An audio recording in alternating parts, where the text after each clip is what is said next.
하나님은 사람의 마음 중심을 보시기에 거룩한 하나님 앞에 서면 인간은 아무리 깨끗하게 살았다 해도 하나님의 앞에는 다 더럽습니다. 사람들은 신앙을 하는 데 있어서 은연중의 행위로 흘려가려고 하고 결국 이것이 자기 의를 세우게 됩니다. 행위로 흘려가는 것을 바꾸어 말하면 율법을 지키려는 것입니다. 이런 사람들은 본인의 의지와는 상관없이 인간의 의가 마음속에 자리 잡게 됩니다. 이렇게 흘려가면 결국 복음을 대적하고 하나님과 예수님을 대적하는 사람으로 변질됩니다. 이런 부류의 사람들이 예수님 당시에 유대 율법학자들입니다. 바리새인과 사두개인들이죠. 입으로는 구원을 달라 하지만 마음 중심에는 예수님 위에 보다 자기가 행한 선이 더 큰 거죠. 그래서 하나님은 율법을 주셔서 우리를 철저하게 죄인임을 깨닫게 되길 원하셨어요. 율법이 총 613가지입니다.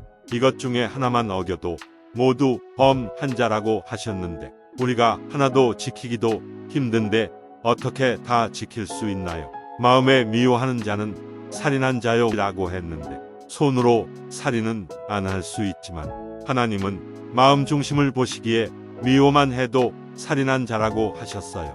어떤 사람이 예수님을 만날 수 있냐면 38년 된 병자 간음 중에 잡힌 여자, 날 때부터 소경된 자 등등 자기 의가 끝이 난 사람, 자기 생각이 버려지고 마음이 무너진 사람, 이런 사람이 하나님의 은혜를 입게 됩니다.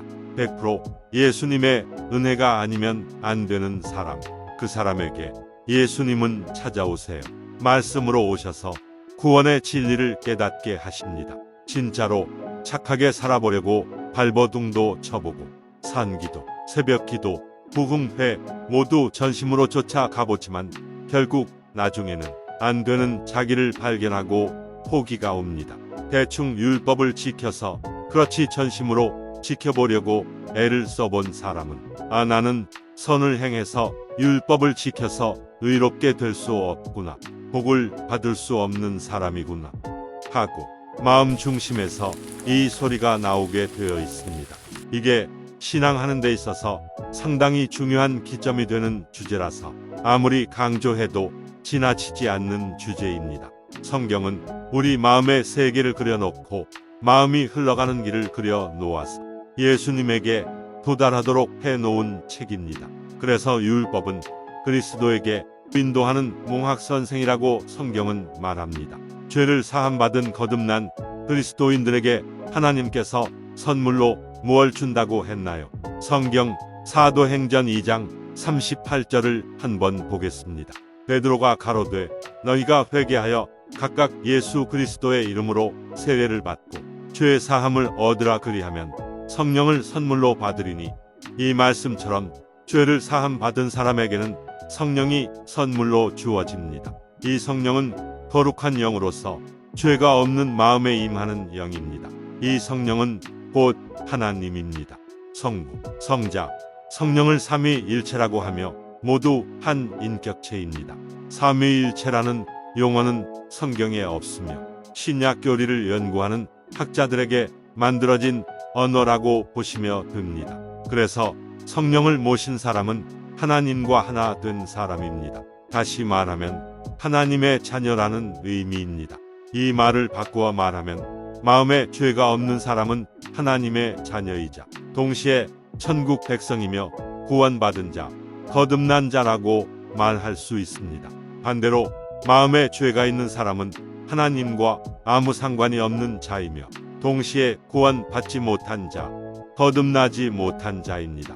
성령님은 신약에 들어와서 보혜사라는 말로, 영어로는 카운셀러 조력자, 상담사라는 의미입니다. 이 성령이 하는 역할은 성도들의 삶을 거룩하게 이끌고 말씀에 반응하여 말씀을 깨닫게 도와주고 예배와 하나님을 섬기는 데에 길잡이 역할을 합니다. 이 성령은 예수님께서 제자들에게 약속하신 대로 예수님께서 부활 후 승천하신 후 오순절 날 제자들에게 임하여 첫 그리스도의 사역을 하게 했습니다. 성경 요한복음 14장 16절에는 다음과 같은 말씀이 기록되어 있습니다.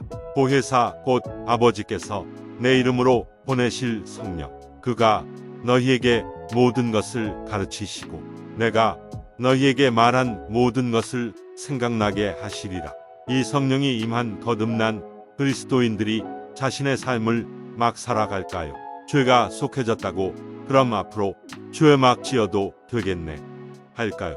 만일 그런 사람이 있다면 그는 처음부터 제대로 구원을 받지 못했거나 예수님과 상관이 없었던 사람입니다.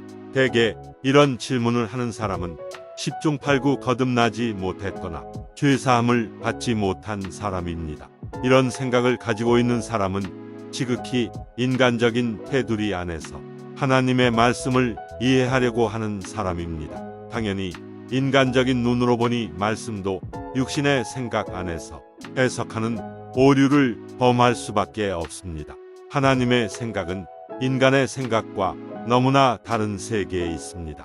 그래서 어떤 사람이 하나님의 말씀을 받을 수 있나요? 하나님의 말씀을 받을 수 있는 사람은 자기 생각이 무너지고 자기 의가 완전히 내려놓아진 사람입니다. 즉, 자기 생각이 완전히 버려진 사람입니다. 성경 이사야서 55장 7절에는 다음과 같이 기록되어 있습니다. 악인은 그 길을, 불의한 자는 그 생각을 버리고 여호와께로 돌아오라. 그리하면 그가 긍휼히 여기시리라. 내 생각이 버려져야 하나님께로 돌아갈 수 있습니다. 창세기 3장에서 우리 조상 아담과 하와가 마귀의 말을 듣고 마귀의 마음을 받아들여 근본적으로 우리는 사탄으로부터 형성된 생각과 마음의 세계를 가지고 있습니다. 성경 한 구절 더 보겠습니다.